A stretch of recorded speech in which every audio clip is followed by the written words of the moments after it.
So after all that cooking and baking, here's a little naughty sandwich.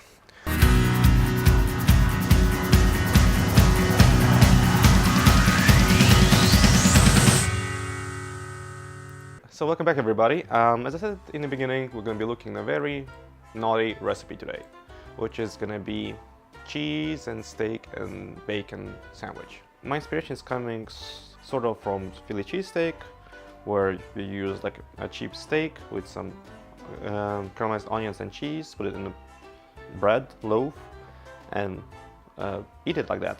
So mine is a bit more different, takes a bit more time to do, but trust me, result is well worth it.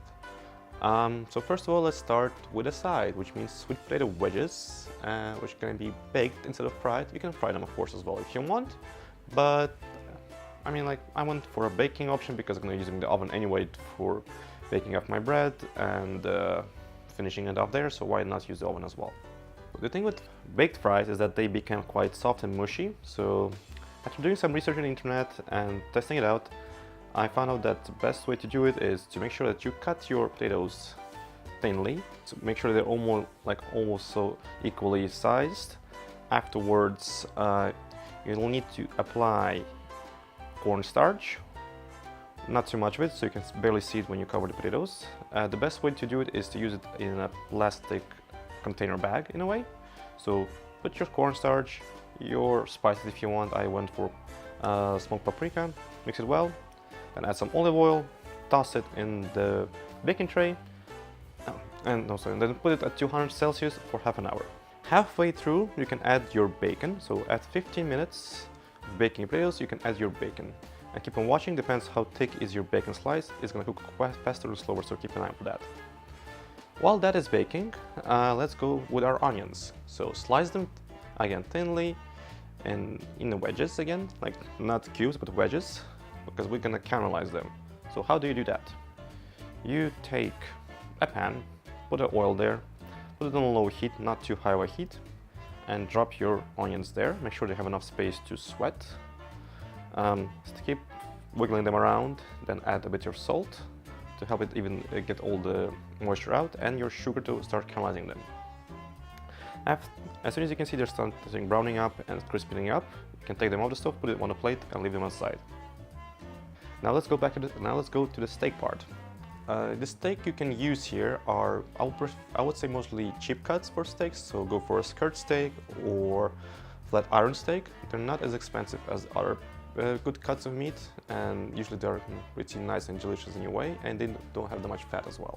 What you have to do then is just slice them in thin slices, but also make sure that the steak came to the room temperature. You don't want to fry it straight from the fridge, because it's just gonna contract like a muscle and it's gonna be tough. You still want to have a soft and tender meat. Drop it in the pan.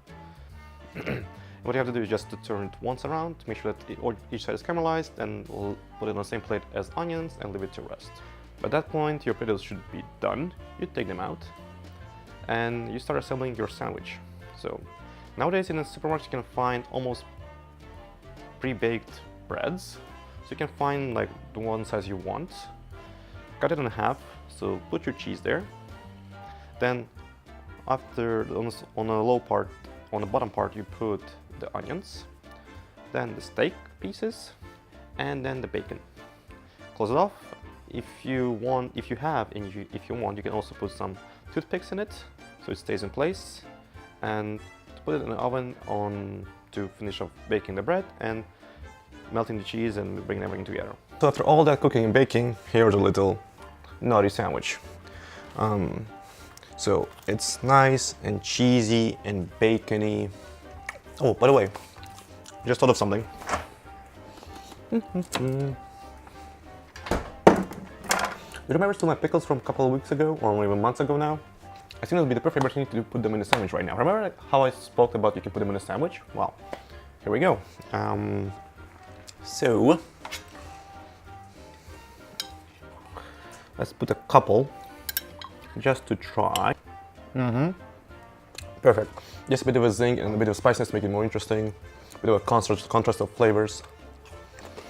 Nice little crispy potato wedges, sweet potato wedges. So yeah, when you want to feel naughty with something like this, go ahead. It takes maybe a bit of time to make, but the result is really worth it. So guys, I hope you enjoyed this video.